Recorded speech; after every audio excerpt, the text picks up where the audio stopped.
Welcome back everyone. Welcome to civil services study. UP PCS की test series अपनी चल रही है और एंशिएंट हिस्ट्री इसमें कवर कर रहे हैं। राइटर का नाम है राम शरण शर्मा।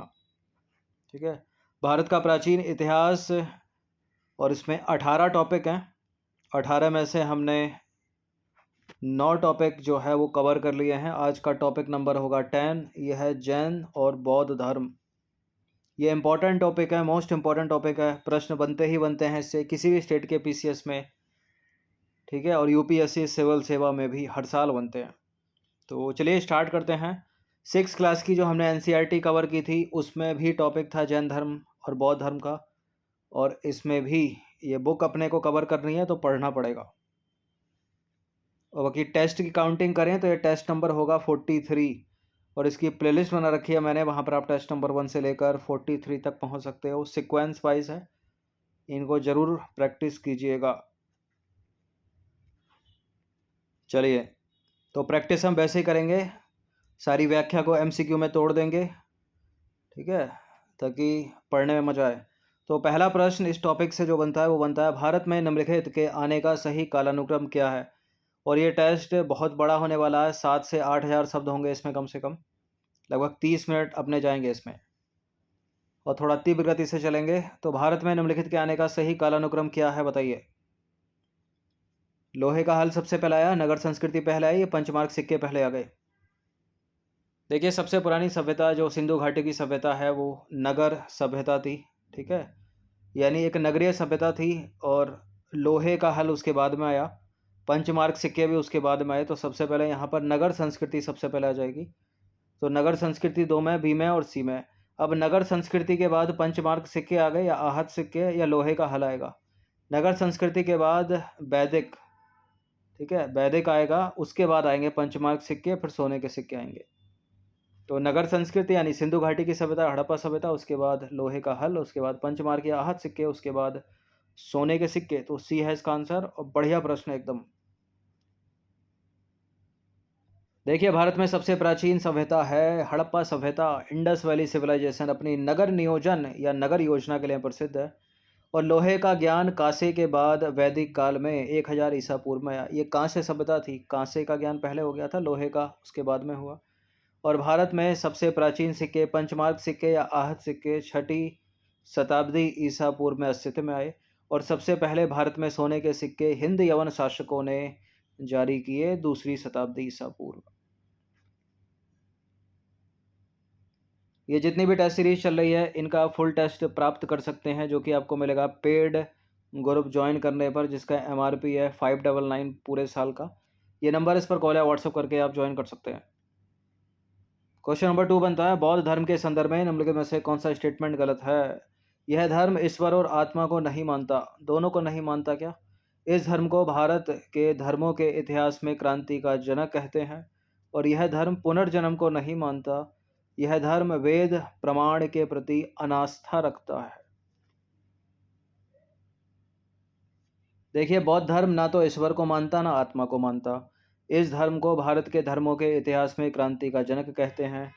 2 करेक्ट हो गए। यह धर्म वेद प्रमाण के प्रति अनास्था रखता है, ये भी ठीक है। यह धर्म पुनर्जन्म को नहीं मानता लिखा है।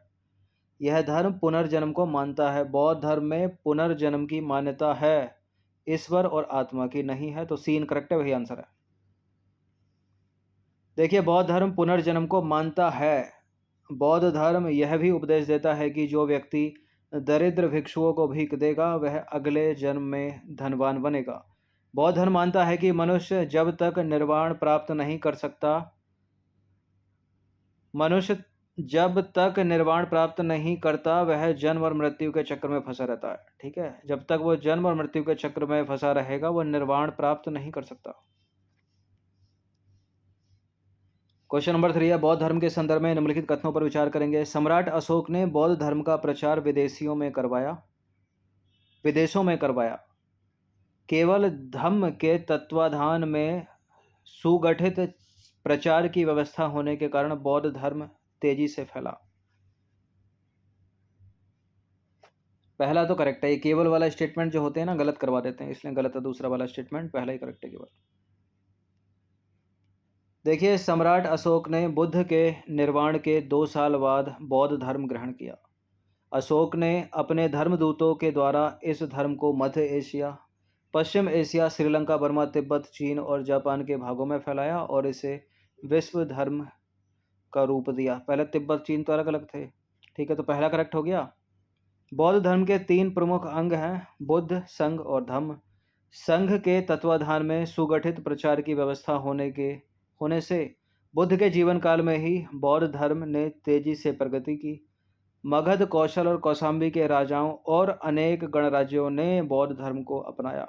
तो ऐसा नहीं है केवल संघ के तत्वाधान में, ठीक है, राजाओं ने भी तो फैलाया, तो गलत है दूसरा स्टेटमेंट। क्वेश्चन नंबर 4 पर अजय निम्नलिखित में से कौन से शासक ने बोध गया में बोधि वृक्ष को काट दिया था? पुष्यमित्र, शुंग, मिहिरकुल, शशांक, अशोक। इन तीनों ने कुछ ना कुछ ह्रास किया बौद्ध धर्म का, अशोक को छोड़कर। बोध गया में बोधि वृक्ष को काट दिया था शशांक ने। सी है इसका आंसर। देखिए, गौड़ देश के शिव भक्त राजा शशांक ने बोध गया में उस बोधि वृक्ष को काट डाला जिसके नीचे बुद्ध को ज्ञान प्राप्त हुआ। ब्राह्मण शासक पुष्यमित्र शुंग ने बौद्धों को सताया था। शैव संप्रदाय के हुण राजा मिहिरकुल ने सैकड़ों बौद्धों को मौत के घाट उतारा था। किंतु सम्राट अशोक ने बौद्ध धर्म को ग्रहण किया और इस धर्म को दूसरे देशों में फैलाया तथा इसे विश्व धर्म के रूप में मान्यता दी।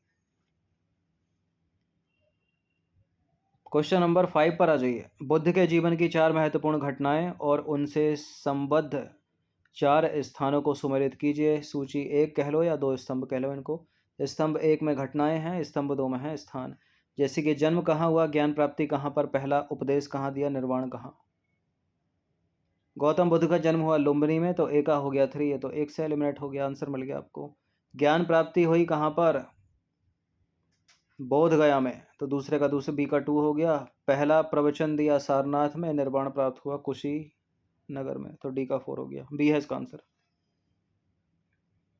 तो सही सुमेल कुछ इस प्रकार से होगा, यह घटना, यह स्थान। ज्ञान की प्राप्ति बोध गया में हुई, लुम्बिनी में जन्म हुआ, पहला उपदेश दिया सारनाथ में, निर्वाण प्राप्त हुआ कुशीनगर में, मतलब मृत्यु। नंबर 6 पर आ जाइए। बौद्ध धर्म के संदर्भ में निम्नलिखित कथनों पर विचार करेंगे। भारत में पूजित पहली मानव प्रतिमा महात्मा बुद्ध की है। महात्मा बुद्ध की प्रतिमाएं गांधार शैली में बनी हैं और गया की बराबर की पहाड़ियों को तराशकर बौद्ध स्तूपों का निर्माण किया गया। गया की बराबर की पहाड़ियों को तराशकर बौद्ध स्तूपों का निर्माण नहीं किया गया, गलत है तीसरा वाला स्टेटमेंट, केवल पहला और दूसरा होगा। देखिए, प्राचीन भारत की कला पर बौद्ध धर्म का स्पष्ट प्रभाव है। भारत में पूजित पहली मानव प्रतिमाएं बुद्ध की हैं। श्रद्धालु उपासकों ने बुद्ध के जीवन की अनेक घटनाओं को पत्थरों पर उकेरा है, तो पहला करेक्ट है, दूसरा भी करेक्ट है। भारत के पश्चिमोत्तर सीमांत में यूनान और भारत के मूर्तिकारों ने नए ढंग की कला की सृष्टि करने के लिए सम्मिलित रूप से प्रसार किया, जिसका परिणाम गांधार कला शैली के नाम से विख्यात है, तो 2 करेक्ट हो गए। तीसरा वाला गलत है। भिक्षुओं के निवास के लिए चट्टान तराशकर कमरे बनाए गए और इस प्रकार गया की बराबर की पहाड़ियों और पश्चिम भारत में नासिक के आसपास की पहाड़ियों में गुहा वास्तुकला का आरंभ हुआ, तो तीसरा स्टेटमेंट गलत है, ठीक है। चट्टान तराशकर कमरे बनाए गए हैं, ना कि स्तूप। नंबर 7 पर आ जाइए। निम्नलिखित में से कौन से बौद्ध शिक्षा के केंद्र थे या बौद्ध विधा के केंद्र थे? तक्षशिला केंद्र हैं, विक्रमशिला, नालंदा, वल्लभी। बिहार का नालंदा, गुजरात का वल्लभी। देखिए, नालंदा है और विक्रमशिला है, वल्लभी भी तो है, 1 2 3 हो गया। तक्षशिला भी तो है, 1 2 3 4 हो गया, डी पाकिस्तान में। देखिए, बौद्ध विहार महान विधा के केंद्र हो गए थे, जिन्हें आवासीय यानी छात्रावासीय विश्वविद्यालय की संज्ञा दी जा सकती है। इनमें बिहार में नालंदा, विक्रमशिला तथा गुजरात में वल्लभी। बिहार में नालंदा और विक्रमशिला, गुजरात में वल्लभी, और सम्राट अशोक के शासनकाल में तक्षशिला महान बौद्ध विधा का केंद्र था। तो सारे के सारे करेक्ट हो गए, डी आंसर। क्वेश्चन नंबर 8 पर आ जाइए। बौद्ध धर्म के संदर्भ में, बौद्ध धर्म के साहित्य के संदर्भ में निम्नलिखित कथनों पर विचार करेंगे। इस धर्म के आरंभिक पाली साहित्य को 3 कोटियों में बांटा गया है और इस धर्म की तीसरी कोटि धम्म में वचन और उपदेश है। 3 है ना इसमें, बुद्ध, धम्म और संघ। तो धम्म में वचन और उपदेश नहीं है, ये गलत है। दूसरा वाला स्टेटमेंट, केवल पहला वाला ही सही है यहाँ पर। किसमें क्या है वो भी देखते हैं। देखिए, बौद्ध धर्म के आरंभिक पाली साहित्य को 3 कोटियों में बांटा गया है, बुद्ध, धम्म और संघ। तो करेक्ट हो गया पहला। जो धम्म है बौद्ध साहित्य की तीसरी कोटि है, इसमें दार्शनिक विवेचन है, ठीक है। वचन और उपदेश बुद्ध में है, ठीक है, यानी इसमें। और पालनीय नियम किसमें, संघ में है। तो इस चीज़ को उल्टा पुल्टा करके स्टेटमेंट बना सकता है एग्जामिनर।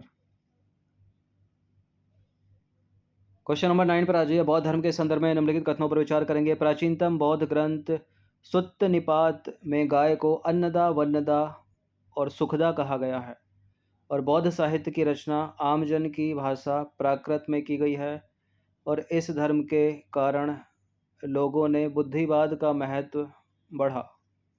इस धर्म के कारण लोगों में बुद्धिवाद का महत्व बढ़ा। कौन सा सही है इसमें? देखिए, बौद्ध साहित्य की रचना आमजन की भाषा पाली में की गई है, ठीक है। तो दूसरे वाले स्टेटमेंट को हटा दीजिए, जहाँ जहाँ 2 है वो नहीं होगा, केवल 1 और 2 इसका आंसर हो जाएगा सी, 1 और 3। देखिए, बौद्ध धर्म ने अहिंसा और जीव मात्र के प्रति दया की भावना जगाकर देश में पशुधन की वृद्धि की और प्राचीनतम बौद्ध ग्रंथ सुत्त निपात में गाय को भोजन, रूप और सुख देने वाली कहा गया है, यानी अन्नदा, वन्नदा और सुखदा। इसी कारण उसकी रक्षा करने का उपदेश दिया गया। तो करेक्ट है पहला स्टेटमेंट। दूसरा वाला स्टेटमेंट है इनकरेक्ट, क्योंकि प्राकृत भाषा है, पाली भाषा नहीं है। और बौद्ध धर्म ने बौद्धिक और साहित्यिक जगत में भी चेतना जगाई। इसने लोगों को बताया कि किसी भी वस्तु को भली भांति गुण दोषों का विवेचन करके ग्रहण करें तथा अंधविश्वास की जगह तर्क के आधार पर विश्वास करें। इससे लोगों में बुद्धिवाद का महत्व बढ़ा। तो थर्ड करेक्ट है। 10वां प्रश्न है, बौद्ध भिक्षु और ब्राह्मण ग्रंथ, बौद्ध भिक्षु और ब्राह्मण धर्म के अनुयायियों के संदर्भ में कौन सा कथन गलत है? एक तरह से तुलना हो रही है यहाँ पर, ठीक है, बौद्ध भिक्षुओं की और ब्राह्मण धर्म की। देखिए, दोनों उपादान में प्रत्यक्ष रूप से भाग नहीं लेते और समाज से मिले दान पर जीवन जीते थे, ठीक है। दोनों वर्ण व्यवस्था को जन्म के अनुसार मानते थे। दोनों राजा का आदर करना सही मानते थे। दोनों वर्ग मूलक समाज व्यवस्था के समर्थक थे। बौद्ध भिक्षु और ब्राह्मण धर्म दोनों वर्ग मूलक समाज व्यवस्था के समर्थक थे। दोनों राजा का आदर करना सही मानते थे। देखिए, जन्म के आधार पर वर्ण व्यवस्था को ब्राह्मण धर्म मानता है, बौद्ध भिक्षु नहीं। तो गलत है सी वाला स्टेटमेंट, गलत है बी वाला स्टेटमेंट, यही आंसर हो जाएगा। बाकी पहले में क्या है, समाज से मिले दान पर जीवन जीते थे, दोनों ठीक है। देखिए, बौद्ध धर्म तथा ब्राह्मण धर्म के अनुयायी दोनों समाज में वर्ग मूलक या वर्ण मूलक व्यवस्था के समर्थक थे, परंतु बौद्ध धर्म गुण और कर्म के अनुसार वर्ण व्यवस्था मानता है, जबकि ब्राह्मण जन्म के अनुसार। तो गलत हो गया दूसरा स्टेटमेंट। बाकी बौद्ध भिक्षु संसार से विरक्त रहते थे और ब्राह्मणों की निंदा करते थे, परंतु दोनों के विचार परिवार का पालन करने, निजी संपत्ति की रक्षा करने और राजा का सम्मान करने पर समान थे। 11वां प्रश्न है, जैन और बौद्ध धर्मों को सहायता देने में वैश्य वर्ग के आगे रहने के कारणों के संदर्भ में निम्नलिखित कथनों पर विचार करेंगे। देखिए, दोनों धर्म शांति और अहिंसा का उपदेश देते थे, जो उनके व्यापार को बढ़ाने में सहायक थे।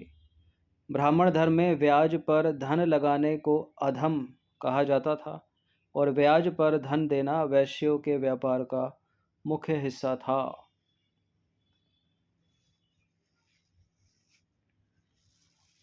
ब्राह्मण धर्म में ब्याज पर धन लगाने को अधम कहा जाता था। ब्राह्मण में या जैन में? देखिए, करेक्ट हैं दोनों के दोनों स्टेटमेंट, फिलहाल सी है इसका आंसर।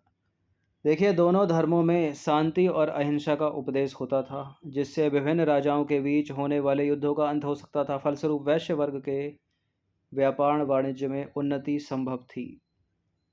ब्राह्मणों की कानून संबंधी पुस्तकें जो धर्मसूत्र कहलाती थी, सूद पर धन लगाने के कारोबार को निंदनीय समझा जाता था। और सूद पर जीने वालों को अधम कहा जाता था। अतः जो वैश्य व्यापार वाणिज्य में वृद्धि होने के कारण महाजनी करते थे, वे समाज में प्रतिष्ठा प्राप्त करने के लिए इन धर्मों यानी जैन एवं बौद्ध की ओर आकर्षित हुए। व्यापार में सिक्कों के प्रचलन से व्यापार वाणिज्य बढ़ा, उससे समाज में वैश्यों का महत्व बढ़ा। संभवतः वे किसी ऐसे धर्म की खोज में थे जहां उनकी सामाजिक स्थिति सुधरे, इसलिए उन्होंने उदारतापूर्वक दान दिए।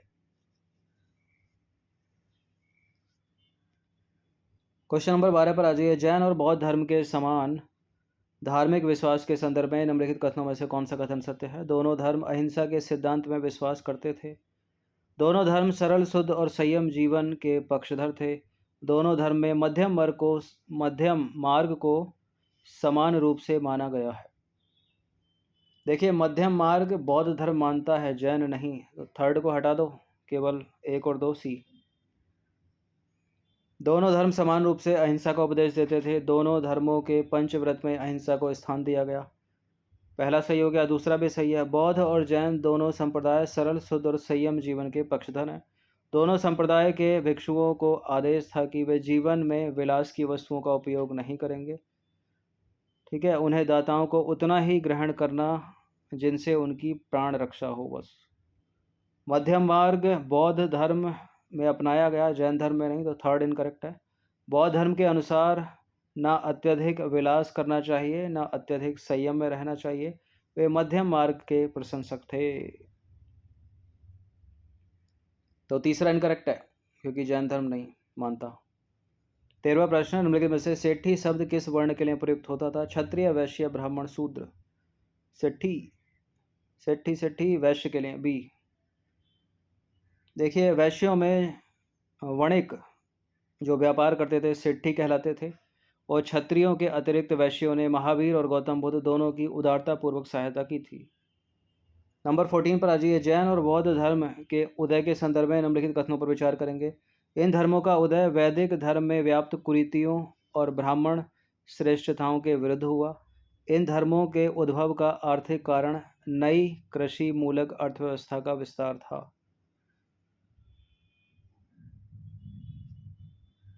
पहला तो करेक्ट है, क्या दूसरा वाला करेक्ट है? दोनों के दोनों करेक्ट हैं, सी है इसका आंसर। देखिए, वैदिकोत्तर काल में समाज जो है 4 वर्णों में विभाजित था, ब्राह्मण, क्षत्रिय, वैश्य, शूद्र। यह वर्ण व्यवस्था जन्म के आधार पर निश्चित की गई थी। इसमें ब्राह्मणों को विशेषाधिकार दिए गए और वे समाज में सर्वोच्च होने का दावा करते थे। क्षत्रियों को दूसरा स्थान, वैश्य को तीसरा स्थान प्राप्त था। वैश्य वर्ण को कर चुकाने का दायित्व तथा चतुर्थ वर्ण जो शूद्र था, उस वर्ण को तीनों वर्णों की सेवा करता था वो, या सेवा का कर्तव्य था उसको। इस तरह के वर्ण विभाजन वाले समाज में तनाव पैदा होने की प्रतिक्रिया स्वरूप तथा ब्राह्मणों के श्रेष्ठता के विरुद्ध क्षत्रियों का खड़ा होना भी इसका अन्यतम कारण हुआ। पूर्वोत्तर भारत में जो है अच्छी वर्षा होने के कारण जंगल छा गए वहाँ पर। उन जंगलों को साफ करने के लिए लोहे के औजारों का इस्तेमाल होने लगा, तो मध्य गंगा के मैदानों में भारी संख्या में लोग बसने लगे। इस प्रदेश में बड़ी बड़ी बस्तियां बसने लगीं और खेती के लिए लोहे के हलों के लिए बड़ी संख्या में बैलों की जरूरत होने लगी। उस समय बैलों की कमी थी, ठीक है, वैदिक कर्मकांड में बलि के कारण। इसलिए कई कृषक मूलक अर्थव्यवस्था को चलाने के लिए पशुवध को रोकना आवश्यक था। अतः इन दोनों धर्मों में अहिंसा पर बल दिया गया। ठीक है, देखिए कैसे कड़ियाँ जुड़ती जा रही हैं। 15वां प्रश्न है, उत्तर वैदिक काल में द्विज किस संदर्भ में प्रयुक्त होता था? आरो में पर्यायवाची शब्द में द्विज का मतलब पक्षी भी है, द्विज का मतलब ब्राह्मण भी है, तो इसका आंसर हो जाएगा ऑप्शन नंबर बी, उच्च वर्ण। देखिए, उत्तर वैदिक काल में 2 वर्ण मतलब ब्राह्मण और क्षत्रिय को द्विज कहा जाता था। द्विज को जनेऊ पहनने का और वेद पढ़ने का अधिकार था। वैश्य को भी द्विज समूह में शामिल किया जाता था, परंतु शूद्रों को इससे वंचित रखा गया था। ठीक है, वर्ण विभाजन तब से शुरू हो गया जब अंग्रेज आए तो उन्होंने आग और भड़का दी, ठीक है, मसाला लगाकर। क्वेश्चन नंबर 16 पर आ जाइए। डिवाइड एंड रूल कर दिया उन्होंने। नंबर 16 पर आ जाइए। बौद्ध धर्म में ह्रास के संदर्भ में निम्नलिखित कथनों पर विचार करेंगे। ब्राह्मणों ने अपने धर्म में व्याप्त कुरीतियों को सुधारा और समय के साथ बौद्ध भिक्षु जनजीवन की मुख्य धारा से कटकर राज्याश्रित हो गए। क्या ब्राह्मणों ने अपने धर्म में व्याप्त कुरीतियों को सुधारा? बौद्ध धर्म में ह्रास के संदर्भ में। बिल्कुल ये करेक्ट है, दोनों के दोनों स्टेटमेंट सी है इसका आंसर। देखिए, ब्राह्मणों ने बौद्ध धर्म की चुनौतियों का मुकाबला करने के लिए अपने धर्म में सुधार किया। उन्होंने गोधन की रक्षा पर बल दिया तथा स्त्रियों और शूद्रों के लिए भी धर्म का मार्ग प्रशस्त किया। बौद्ध भिक्षु जनजीवन की मुख्य धारा से कटते गए। उन्होंने पाली भाषा को छोड़ दिया और संस्कृत भाषा को ग्रहण किया। बौद्ध विहार राजाओं से संपत्ति दान में लेने लगे और विहारों में अपार संपत्ति आने से और स्त्रियों के प्रवेश होने से उनकी स्थिति और भी खराब हो गई। अब बौद्ध धर्म में कर्म कांडों को अधिक महत्व दिया जाने लगा। नंबर 17 पर आ जाइए। बौद्ध धर्म के संदर्भ में निम्नलिखित कथनों पर विचार करेंगे। दो स्टेटमेंट है यहाँ पर, कौन सा सही होगा इसमें? बौद्ध धर्म मध्यम मार्ग को मानने वाले थे। वे ईश्वर और आत्मा को नहीं मानते थे। दोनों को नहीं मानते थे क्या? ऊपर था तो एक स्टेटमेंट, ये करेक्ट है, दोनों के दोनों स्टेटमेंट सी है इसका आंसर। पुनर्जन्म को मानते हैं नहीं मानते? मानते हैं। देखिए, बौद्ध धर्म में मध्यम मार्ग को ही श्रेष्ठ मार्ग माना गया है। वे अत्यधिक विलासिता और अत्यधिक संयम को स्वीकार नहीं करते। बौद्ध धर्म में ईश्वर और आत्मा की सत्ता स्वीकार नहीं की गई है। बौद्ध धर्म शुरू से ही दार्शनिक वाद विवादों के जंजाल में नहीं पड़ा। इसने लोगों के व्यवहारिक दुखों को दूर करना ही अपना उद्देश्य समझा। ये बड़े ही अच्छे प्रश्न हैं सारे के सारे, बिल्कुल यूपीएससी लेवल तक के हैं। ठीक है, अच्छे से इसकी प्रैक्टिस करना है इस टेस्ट की। जैन और बौद्ध धर्म से संबंधित किसी भी प्रश्न को गलत मत नहीं करोगे आप, इनकी प्रैक्टिस कर ली तो। चलिए क्वेश्चन नंबर 18 पर आ जाइए। महात्मा बुद्ध के संदर्भ में निम्नलिखित कथनों पर विचार करेंगे। इन्होंने अपना पहला उपदेश सारनाथ में दिया। उनके उपदेश आत्मा और परमात्मा के विषय में होते थे। उन्होंने दुख की निवृत्ति के लिए अष्टांगिक मार्ग को जरूरी बताया। देखिए, आत्मा परमात्मा तो बहुत चल रहा था उस समय, ठीक है, लेकिन बौद्ध आत्मा परमात्मा के विषय में बात नहीं कर रहा था। पहला वाला सही है, तीसरा वाला सही है, दूसरा वाला गलत है। जहाँ जहाँ दो है उसको एलिमिनेट कर दीजिए। ठीक है, तो दूसरा गलत है। देखिए, गौतम बुद्ध ने अपने ज्ञान का प्रथम प्रवचन वाराणसी के सारनाथ नामक स्थान पर दिया और बौद्ध धर्म में इसे धर्म चक्र प्रवर्तन कहा गया है। इंपॉर्टेंट है, याद रखिएगा। महात्मा बुद्ध ने अपना ध्यान सांसारिक समस्याओं में लगाया। वे व्यर्थ के वाद विवादों में नहीं उलझे। चूंकि उस समय आत्मा और परमात्मा के विषय में चर्चा जोरों शोरों से चल रही थी, लेकिन बुद्ध कहते थे संसार दुख में है। मनुष्य की इच्छा यानी जो उसकी लालसा है वो दुख का कारण है। अगर इन पर विजय पाली तो मनुष्य का निर्वाण संभव है। ठीक है, बाकी महात्मा बुद्ध ने दुख की निवृत्ति के लिए अष्टांगिक मार्ग बताया। अष्टांगिक मार्ग के 8 मार्ग कुछ इस प्रकार हैं, जैसे कि सम्यक दृष्टि, सम्यक संपल्क, सम्यक वाक्य, सम्यक कर्मांत, सम्यक आजीव, सम्यक व्यायाम, सम्यक स्मृति, सम्यक समाधि। तो तीसरा करेक्ट हो गया। तो पहला करेक्ट है, दूसरा इनकरेक्ट है और तीसरा करेक्ट है। तो 1 और 3। क्वेश्चन नंबर 19 पर आ जाइए। जैन धर्म के संदर्भ में निम्नलिखित में से कौन सा स्टेटमेंट गलत है, असत्य है? 5वीं सदी में कर्नाटक में स्थापित जैन मठ वसदी कहलाते थे और जैन धर्म में देवताओं का अस्तित्व स्वीकार नहीं किया गया। जैन धर्म में कृषि और युद्ध दोनों वर्जित हैं। चंद्रगुप्त मौर्य ने जीवन के अंतिम वर्षों में जैन धर्म अपनाकर कर्नाटक में जैन धर्म का प्रचार प्रसार किया। ये तो बिल्कुल करेक्ट है, डी वाला स्टेटमेंट। 5वीं सदी में कर्नाटक में स्थापित जैन मठ वसदी कहलाते थे। जैन धर्म में देवताओं का अस्तित्व स्वीकार नहीं किया गया। जैन धर्म में कृषि और युद्ध दोनों वर्जित हैं। क्या कोई एक पक्का इनकरेक्ट है इसमें? कौन सा वाला है वो है ये सी वाला, बी वाला स्टेटमेंट। जैन धर्म में देवताओं का अस्तित्व स्वीकार नहीं किया गया, ये बात गलत है। पहला इनकरेक्ट, सी करेक्ट। पहला correct, C correct, D correct. ठीक है, जैन धर्म में कृषि और युद्ध दोनों वर्जित हैं। जैन धर्म में देवताओं का अस्तित्व स्वीकार किया गया। चलिए देखते हैं एक्सप्लेनेशन। देखिए, जैन धर्म ने देवताओं का अस्तित्व स्वीकार किया है, परंतु उनका स्थान जो है वो जिनसे नीचे रखा है, इसलिए गलत है बी वाला स्टेटमेंट। बाकी पहला वाला सही है। 5वीं सदी में कर्नाटक में स्थापित जैन मठ वसदी कहलाते थे। जैन धर्म में कृषि और युद्ध दोनों वर्जित हैं, क्योंकि दोनों से जीव हिंसा होती है। फलस्वरूप जैन धर्मावलंबियों में व्यापार और वाणिज्य करने वालों की संख्या अधिक थी। इसी कारण धर्मावलंबियों में व्यापार और वाणिज्य करने वालों की संख्या अधिक थी इन कंपैरिजन टू कृषि और युद्ध करने वालों के साथ तुलना करें तो। 25 प्रश्न निकले हैं इस टॉपिक से, ठीक है। चलिए 20वां प्रश्न है, जैन धर्म के संदर्भ में निम्नलिखित कथनों पर विचार करेंगे। इसके प्रमुख उपदेशों को संकलित करने के लिए पाटलिपुत्र में एक परिषद का आयोजन किया गया था। दूसरा है, इसमें धर्म उपदेश के लिए प्राकृत भाषा और धार्मिक ग्रंथ अर्ध मागधी भाषा में लिखे गए थे। इस धर्म में मूर्ति पूजा नहीं की जाती थी। क्यों? श्रवण बेलगोला की मूर्ति नहीं है क्या? गलत है तीसरा वाला स्टेटमेंट। तो थर्ड को एलिमिनेट करिए, आंसर मिलेगा 1 और 2 में। ए है इसका आंसर। देखिए, जैन धर्म के उपदेशों को संकलित करने के लिए पाटलिपुत्र में एक परिषद का आयोजन किया गया था, ठीक है। महावीर की मृत्यु के 200 वर्षों बाद मगध में 12 वर्षों तक अकाल पड़ा, जिससे भद्रबाहु के नेतृत्व में बहुत से जैन लोग दक्षिणापथ चले गए।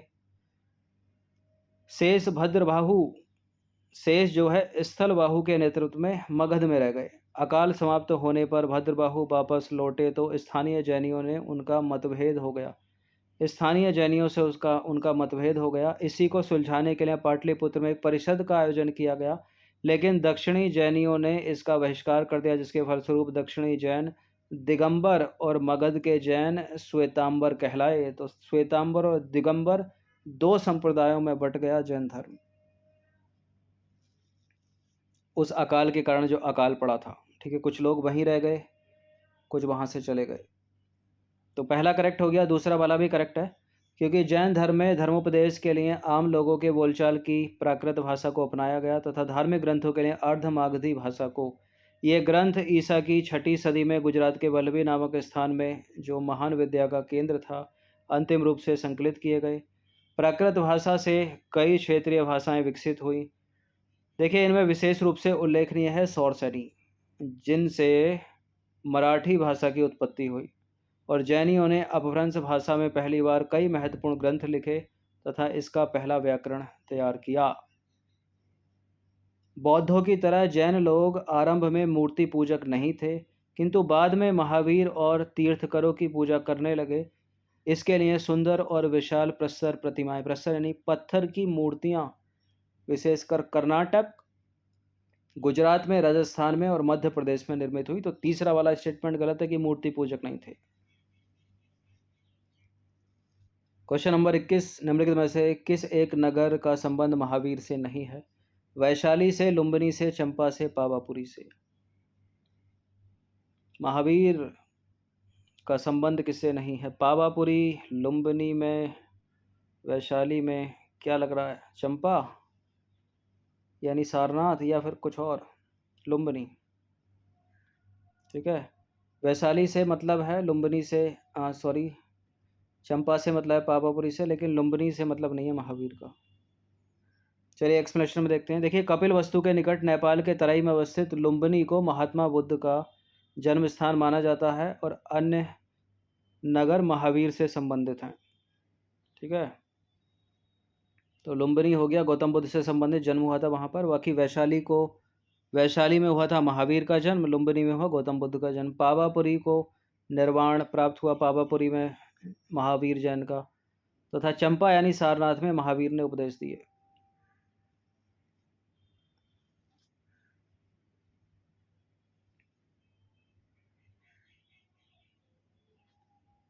ठीक है,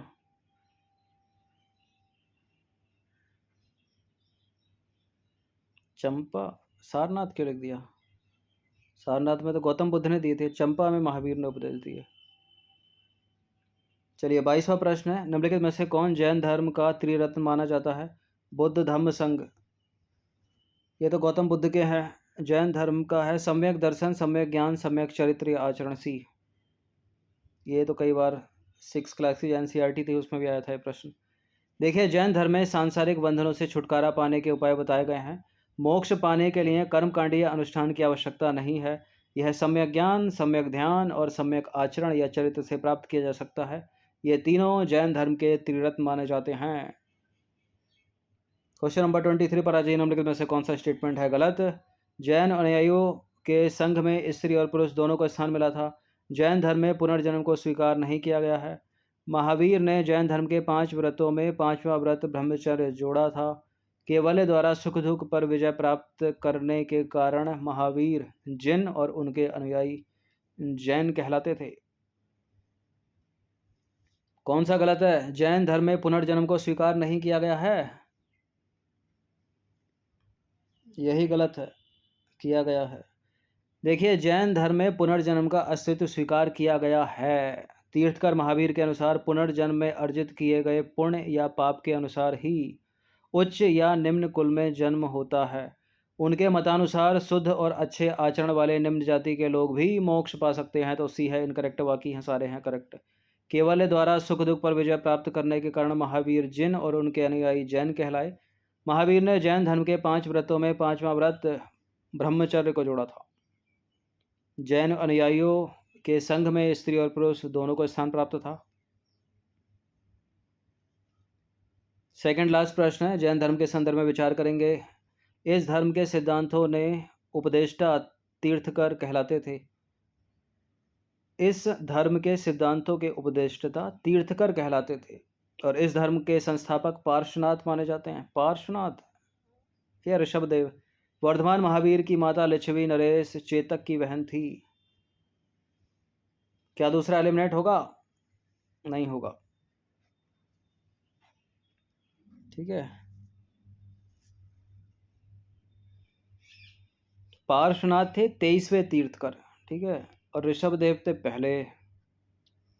एक्सप्लेनेशन देखते हैं, कुछ गलती तो नहीं है? गलती है, गलती है भाई, है गलती है। वही तो सी वाला स्टेटमेंट होगा, केवल 1 और 3, 2 तो एलिमिनेट करेंगे ना हम। ऋषभदेव तो 23वें थे, 24वें महावीर जैन थे, तो पहले ऋषभदेव होंगे ना। चलिए, तो यहाँ केवल 1 और 3 होगा क्योंकि दूसरा वाला सत्य है, पहला और तीसरा सत्य है। देखिए, जैन धर्म में धर्म के सिद्धांतों के उपदेष्टा तीर्थकर कहलाते थे। इसमें 24 तीर्थकर हुए। महावीर को 24वें और अंतिम तीर्थकर माना जाता है। जैन धर्म के संस्थापक ऋषभदेव को माना जाता है, पहले तीर्थकर थे ये। पार्श्वनाथ 23वें तीर्थकर माने जाते हैं, जो वाराणसी के निवासी थे। बाकी तीसरा स्टेटमेंट सही है क्योंकि महावीर की माता का नाम त्रिशला था, जो बिंबिसार के ससुर लिच्छवी नरेश चेतक की बहन थी। उनके पिता का नाम सिद्धार्थ था तथा वे क्षत्रिय कुल के प्रधान थे। ठीक है, तो महावीर की पत्नी के पिताजी का नाम सिद्धार्थ जो है गौतम बुद्ध के पिताजी का नाम भी है। 25वां प्रश्न क्या बोलता है? जैन और बौद्ध धर्म के संदर्भ में निम्नलिखित कथनों पर विचार करेंगे। दोनों ने आरंभिक अवस्था में वर्ण व्यवस्था की निंदा की है। दोनों धर्मों ने अहिंसा का उपदेश दिया है। दोनों धर्म सरल संयमित जीवन के पक्षधर थे। पहला तो सही है, वर्ण व्यवस्था की दोनों निंदा करते हैं, अहिंसा में दोनों को विश्वास है। ठीक है, दोनों धर्म सरल संयम जीवन के पक्षधर थे।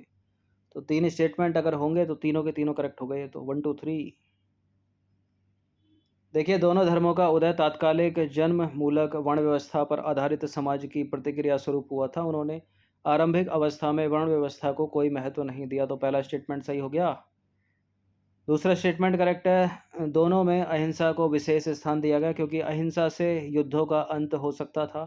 इसके परिणाम स्वरूप व्यापार वाणिज्य में उन्नति हो सकती थी और असंख्य यज्ञों में बछड़ों सांडों के लगातार मारे जाने से क्षीण होते पशुधन को बचाया जा सकता था। इसलिए अहिंसा पर दोनों ने बल दिया, चूँकि यह पशुधन कृषि मूलक अर्थव्यवस्था के लिए आवश्यक था।